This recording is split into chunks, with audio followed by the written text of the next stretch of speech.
ભાવનગર જિલ્લાના વર્તેજ પંથકની માત્ર 4.5 વર્ષની બાળાને એક હેવાને ચોકલેટની લાલચ આપી દુષ્કર્મ આચરતા ગંભીર રીતે ઈજાગ્રસ્ત બાળાને સારવાર અર્થે ભાવનગર સરટી હોસ્પિટલમાં સારવાર માટે ખસેડવામાં આવી હતી. તો આ બનાવમાં હેવાનિયતની હદ વટાવનાર શખ્સને વર્તેજ પોલીસે ગણતરીના કલાકમાં ઝડપી લઈ પાંજરે પૂર્યો છે.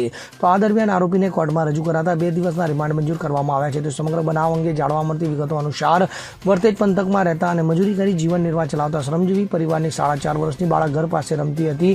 તે દરમિયાન ઇન્દિરાનગરમાં રહેતો અને મજૂરી કામ કરતા શખ્સે રમતી બાળાને ચોકલેટની લાલચ આપી ઘરે લઈ જઈ બાળા સાથે બળજબરીપૂર્વક દુષ્કર્મ આચર્યું હતું.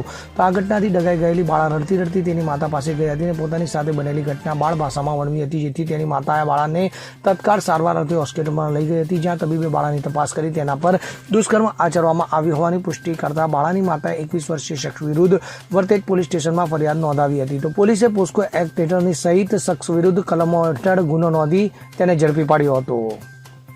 રુસ્તમ શેખ સાથે CN24 ન્યૂઝ ભાવનગર. હવે જુઓ દેશ દુનિયાની તમામ ખબરો તમારી આંગળીના ટેરવે. ઉઠાવો મોબાઈલ અને Google Play Store પરથી ડાઉનલોડ કરો અમારી CN24 ન્યૂઝ મોબાઈલ એપ.